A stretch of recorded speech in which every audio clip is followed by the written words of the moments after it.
निशाग्रस्त व्यक्ति सब निजक से संयत रखिपारे नहीं आउ असदाचरण करे तार व्यवहार सामाजिक चालीचलन सब परिवर्तन हुए से केतବେଳେ सचेतन न थाए किंतु निशा सेवन करते नहीं से सुस्थ मस्तिष्क था काम गुड़िक सुचारू रूपे करते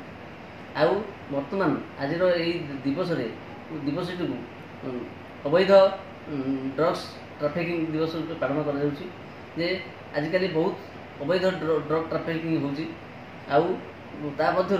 आमर निशा सेवन करने द्वारा इंजेक्शन द्वारा जो निशा सेवन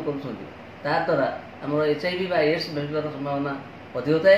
तेणु सुरक्षित रही सचेतन होगी आम जो इंजेक्शन नवा द्वारा जो असुरक्षित इंजेक्शन द्वारा जो व्यापुची एड्स